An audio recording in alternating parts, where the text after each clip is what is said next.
Normal cake বা pastry আমরা তো অনেকই খেয়েছি, কিন্তু আজকে গসিপ গাছ তোমাদের যে জায়গাটার খোঁজ দেবে সেখানে গেলে তোমরা পেয়ে যাবে একদম বাড়িতে হাতে বানানো কাস্টমাইজ কেক থেকে শুরু করে পেস্ট্রিজ আর নানান রকম সেভারিজের অপশন।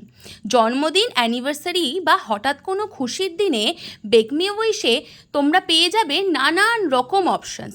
বেকমি উইশের ঠিকানাটা হলো চন্দননগরে, একদম বাগবাজারে।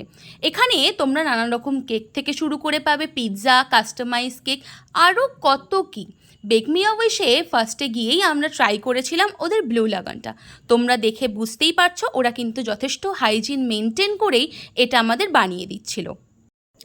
ব্লু লাগুনটা শেষ হতে হতেই ভাবছিলাম এরপরে কি ট্রাই করা যায়। ব্যাস সোজা হামলা পিৎজার ওপর। খুব টেস্টি আর একদম ফ্রেশ খেতে ছিল এই পিৎজাটা। সন্ধ্যের আড্ডায় এরকম একটা পিৎজা কিন্তু লিস্টে অ্যাড করা যেতেই পারে। পিৎজা খেতে খেতে গল্প যখন আমরা ব্যস্ত, ঠিক তখনই চলে এলো ইয়ামি পেস্ট্রি। মিষ্টির পরিমাণটাও ছিল যথেষ্ট মিনিমাল। এরপর আমরা নিয়েছিলাম ওদের স্পেশাল ডোনাট। এটাও কিন্তু ছিল বেশ টেস্টি খেতে। এবং সব শেষে আমরা ট্রাই করে নিয়েছিলাম বেকমিয়া উইশের স্পেশাল আইটেম হট ব্রাউনি। এটা কিন্তু একদম মাস্ট ট্রাই একটা জিনিস বলতেই পারো। তাহলে সন্ধ্যের আড্ডা হোক অথবা যে কোনো অনুষ্ঠানের জন্য নিজেদের পছন্দ মতো কাস্টমাইজ কেকের জন্য তোমাদের কিন্তু বেকমিয়া উইশে আসতেই হচ্ছে।